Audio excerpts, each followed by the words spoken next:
Bonjour à tous, aujourd'hui dans cette vidéo, on va parler de l'ETF S&P 500. J'en parle assez peu et de temps en temps, eh bien dans les vidéos mensuelles sur les achats.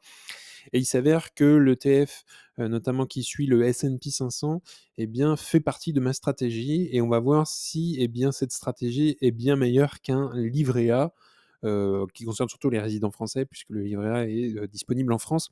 Et donc un ETF S&P 500, c'est quoi? C'est un ETF, eh bien, qui va suivre un indice de référence qui s'appelle le S&P, donc Standard& Poor's, 500, qui regroupe 500 les 500 plus grandes entreprises du marché américain. Donc, comme je l'ai dit, ce fonds recherche à répliquer le rendement de l'indice, un indice de référence largement reconnu du rendement du marché boursier américain, qui comprend les actions des plus grandes sociétés américaines. Et il faut savoir que ce fonds emploie une gestion passive. Il faut pas l'oublier par contre, parce qu'il y a aussi la gestion active d'un fonds. Et là, en l'occurrence, c'est un ETF dont la gestion est passive. Donc personne s'en occupe, il y a très très peu de monde et tout se fait, on va dire, par le marché de manière générale et comment évolue le marché dans le temps. Donc en suivant la performance de l'indice, le fonds tente de répliquer l'indice en investissant la totalité ou la quasi-totalité de ses actifs dans les actions qui composent l'indice, en détenant chaque action approximativement dans la même proportion que sa pondération dans l'indice. Donc l'indice est un indice pondéré en fonction de la capitalisation des 500 actions américaines.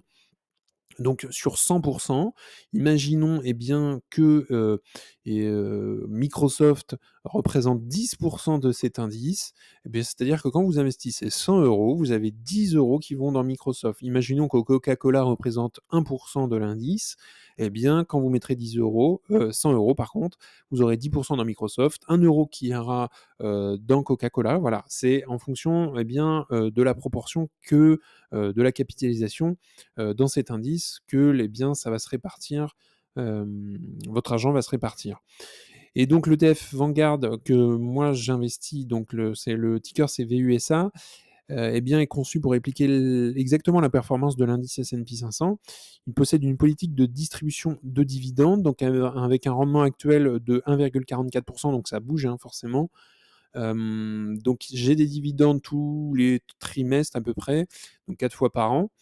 Et donc, géré avec un total d'actifs s'élevant à 32 milliards de dollars. Et donc cet ETF offre une diversification avec à peu près 502 titres dans le portefeuille. Donc c'est plutôt 502 que 500, hein, de toute façon, c'est en étant plus précis. Et donc, comme je l'ai dit tout à l'heure, elle a une gestion qui est passive, donc des frais de gestion qui sont très faibles, hein, à 0,07, ce qui est super avantageux pour un investisseur. Vous n'avez rien à faire si ce n'est que d'investir. Il y a quelques personnes qui s'occupent de cet ETF justement, pour le gérer, mais c'est pas de la gestion active. Et il est important de noter qu'il n'est pas éligible au PEA français étant donné que sa juridiction est en Irlande. Pour celui dont je parle, c'est le VUSA, le ticker. Et donc sa stratégie de répliquer, est physique, hein, ce qui signifie qu'il détient réellement les actifs, sous-jacents de l'indice. Donc, quand vous investissez réellement dans l'actif. Ça, c'est hyper important. Donc, si on regarde un petit peu la répartition par secteur, on s'aperçoit que la technologie pèse beaucoup, hein. On est autour des 40. On a la santé ensuite, la consommation discrétionnaire, la finance, c'est 10. Et puis ensuite, on a les industries, la consommation courante, l'énergie, l'utilitaire, l'immobilier, les matériaux, la communication et puis d'autres.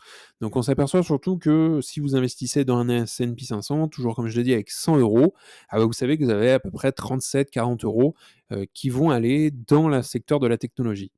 Voilà comment ça se répartit à peu près. Alors si on regarde un petit peu plus en détail, quelles sont les boîtes les plus importantes? Alors vous allez me dire ça bouge tout le temps, donc c'est pas vraiment fiable ce que je vous donne en face, mais en gros, ces entreprises se bataillent, chaque jour en fonction de leur capitalisation et ça bouge tous les jours. Mais on sait qu'on a voilà Microsoft, Apple, Amazon, Nvidia, Alphabet, Meta, on a Berkshire Hathaway, Tesla, voilà, c'est des grosses boîtes, on le sait, c'est les méga caps, les 8 méga caps, qui prennent beaucoup de place, qui se bataillent. À un moment donné, on a Nvidia en première tête, donc voilà, il faut savoir que dès que vous investissez 100 balles dans un S&P 500, vous avez une proportion qui se départage entre Apple, Microsoft, Amazon, Nvidia, etc., jusqu'à la fin de l'indice. J'ai parlé que c'était un S&P 500 qui verse notamment, enfin un ETF qui verse plutôt un dividende. Donc j'en ai tous les trimestres, c'est un dividende d'1 euro à peu près par an qui croît forcément chaque année aussi, donc qui est versé 4 fois par an, donc à peu près 25 centimes par trimestre. Donc c'est toujours appréciable d'avoir un petit peu de dividendes qui ensuite, moi, je décide de le réinvestir, donc ça fait grossir la machine, et cetera. Ça fait partie des intérêts composés. Et donc, si on regarde la performance de l'ETF S&P 500 UCITS, donc VUSA, sur une performance base 10 000 depuis mai 2012 à peu près, eh bien aujourd'hui, ces 10 000 vaudraient eh bien, à peu près 45 000 euros ou 45 000 peu importe, et ce qui donne une performance de 13% par an depuis 2012.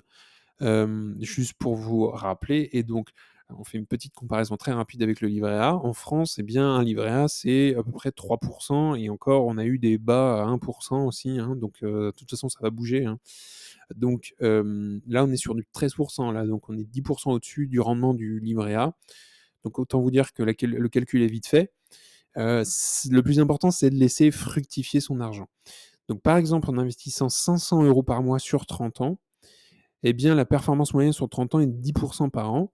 Et donc, alors parfois on a des années très mauvaises, mais les autres années vont rattraper l'année mauvaise. Donc on a, voilà, sur 30 ans, une performance de 10% par an en moyenne. Et donc, en ayant investi 500 euros par mois sur 30 ans, en ayant démarré dans les années 90, eh bien aujourd'hui, on se retrouverait avec plus d'1 million de dollars investis, enfin pas investis, pardon, de retour sur investissement. Et donc, forcément, ça fait une belle somme. Autant vous dire que 500 euros mis sur un livret A, ça donnerait pas du tout la même somme à la fin. Chaque pourcentage de gain est hyper important et fait toute la différence, hein. Donc là, c'est un ordre d'idée. Et il faut savoir que si on a des dividendes, donc 500 euros par mois pendant 30 ans, eh bien, on a des dividendes croissants, et on le voit au fur et à mesure, hein, de l'histogramme, parce que ça monte, c'est croissant, etc. Et surtout, depuis les années 2010, on a une belle croissance des dividendes versés par ce S&P 500. Et aujourd'hui, si j'avais fait le boulot depuis le début en étant tout le temps régulier, eh bien, j'aurais 16 000 $ par an eh bien, de dividendes. Donc, c'est vraiment pas négligeable que j'aurais investi dans la machine, etc. et fait boule de neige. Donc, les dividendes sont hyper importants aussi, en plus d'investir, on va dire, régulièrement chaque mois.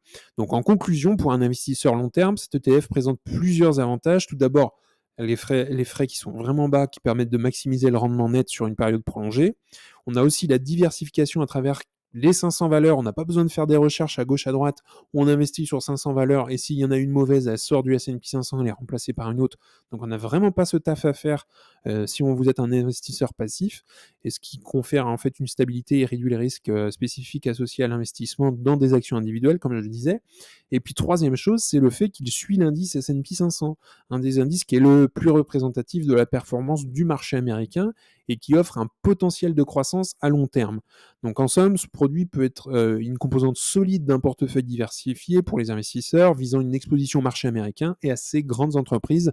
Donc moi, ça fait partie de ma stratégie. C'est pas une des premières stratégies. Je continue, moi, mes investissements dans les actions individuelles, mais j'aime bien investir chaque mois sans me poser de questions dans cet ETF S&P 500. Ça me permet aussi de stabiliser un petit peu plus mon portefeuille, et puis qu'il soit beaucoup moins volatile, et d'être investi un peu aussi dans les 500 plus grandes entreprises. Ça me permet de suivre à minima en fait le marché, et ça rassure un petit peu plus aussi d'un côté, en cas de grosse correction. Donc dites-moi vous en commentaire si vous investissez tous les mois de manière voilà, sans se poser de questions dans les S&P 500, ça m'intéresse. Qu'est-ce que vous pensez aussi de cette stratégie? Est-ce que vous êtes plutôt ETF? Est-ce que vous êtes un petit peu ETF et action? Est-ce que vous êtes seulement action? Dites-moi, ça m'intéresse, on peut échanger ça sous la vidéo. En tout cas, on en a fini pour aujourd'hui. N'hésitez pas à liker la vidéo et à vous abonner, ça fera grandir la communauté et puis ça me soutient. Si vous souhaitez regarder une autre vidéo, vous pouvez cliquer juste ici. En tout cas, je vous souhaite une excellente journée et puis à bientôt pour une prochaine vidéo.